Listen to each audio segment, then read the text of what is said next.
Alright, so this is my 91 Nissan D21 4-cylinder, 2-wheel drive. It does not have air conditioning though. So, I'm making this video because there's a lot of videos out there for other stuff, but I didn't find much for swapping the AC from an R12 to an R134A. So that's what I'm going to do here right now. Before I do, I'm going to show you some stuff that we got on here.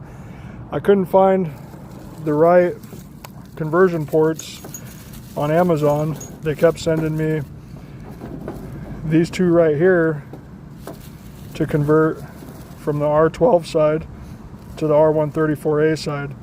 Now this fits on the low pressure, but the high pressure has a different thread count, and it's a little bit bigger. So I had to look up on eBay cold air products. These were only like $8 for this kit with the tool to take out the valve in the middle. This one on eBay was a little over $20, but it's the right thread count, the right size and all that to fit in there, so that way I can actually do what I'm trying to do. So got that situated. I'm going to disconnect the air lines, spray some brake clean in the, not the air lines, but the AC lines. Spray some brake clean in there. Use this compressor to blow out the lines. Then we got the PAG oil and the new drier accumulator. I got this oil, but I found it's not exactly the best. It has 2 ounces of oil, 1 ounce of R134A. I'm still going to use it because I did not get as much R134A to fill up as I needed. I'm a couple ounces short, but there's 1 ounce in here and 2 ounces of oil in here. And I need 6 ounces of PAG oil in the system. So I went to O'Reilly's and got this PAG oil. They don't sell this stuff here in Washington State to the public. You have to go to Idaho, or you got to know a guy. Now, to vacuum out the pump, or to vacuum out the system, I was able to get this on loan from O'Reilly's. They have the vacuum pump oil to go with it, because this one right here is low on oil. So I'm going to need to put some of that oil in there before I vacuum out the system.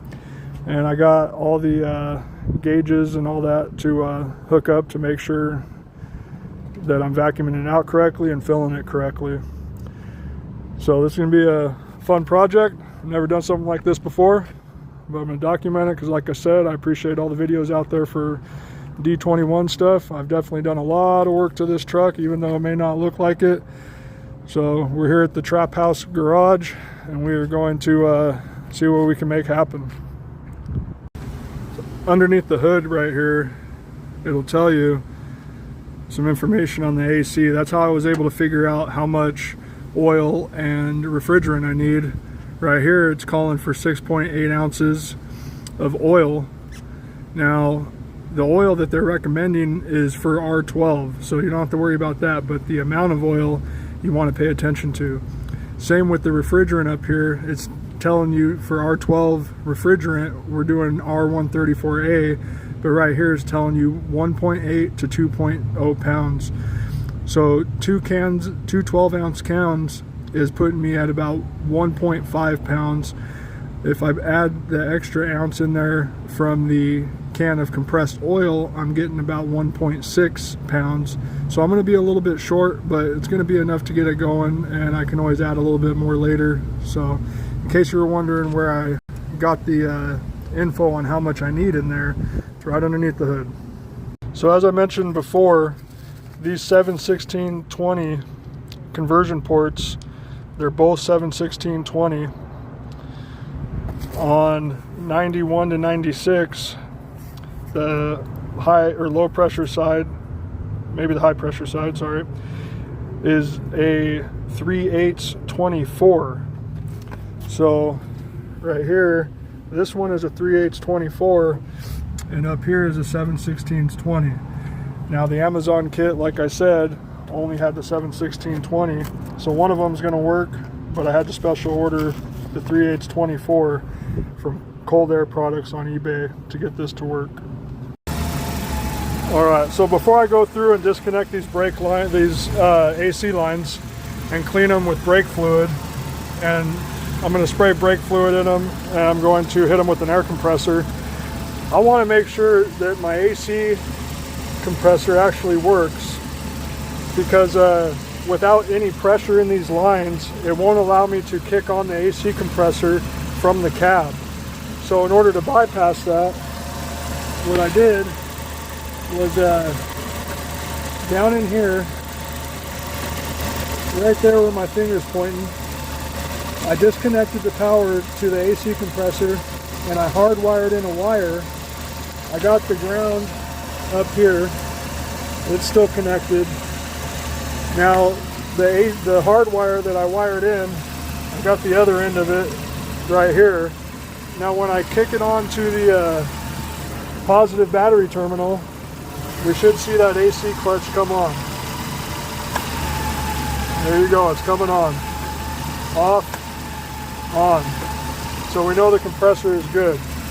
So I really should have checked that before I went and got everything. I had to get underneath the truck in order to get that power line off of there, and I kind of had to get lucky in order to put the connection in there. Luckily it got in there. It wasn't the easiest, you know, as you can see, but that's part of the job.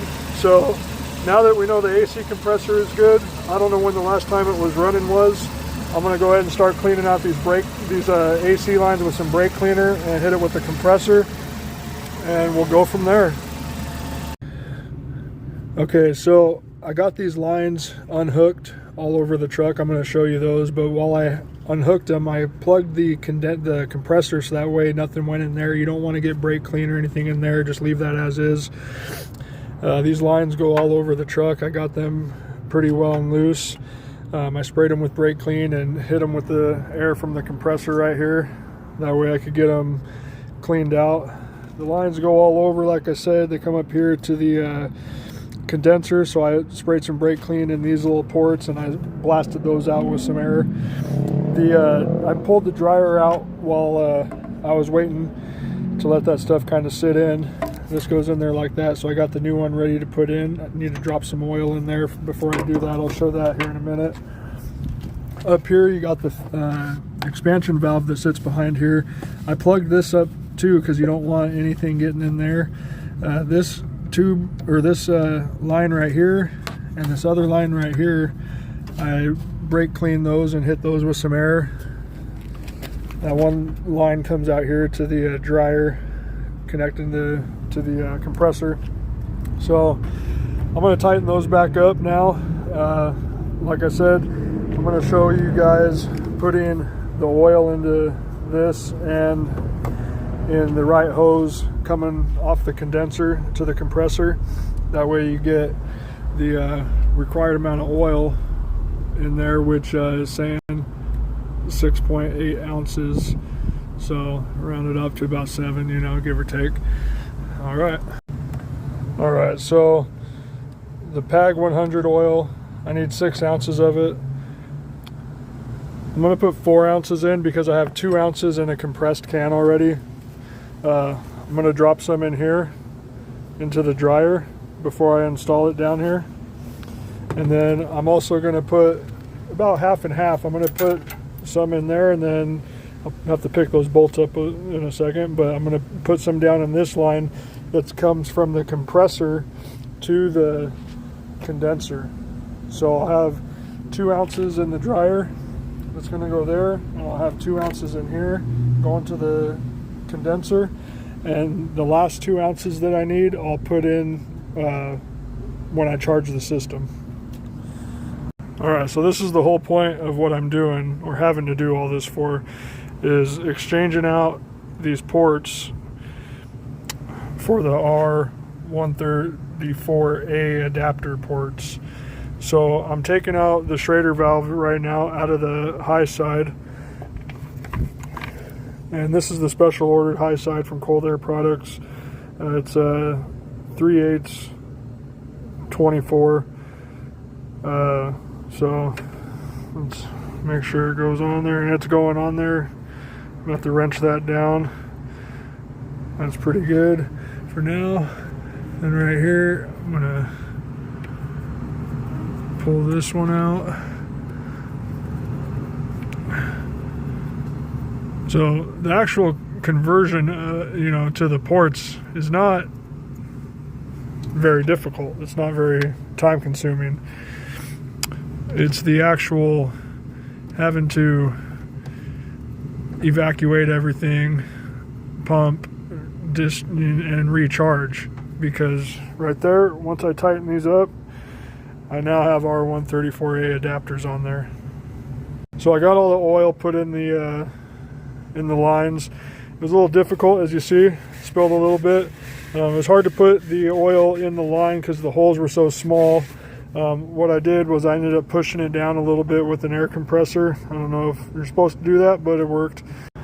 Okay, so I went to go put this fitting on the end of this hose, and I tightened it too much and snapped the threaded piece that connects to the hose off.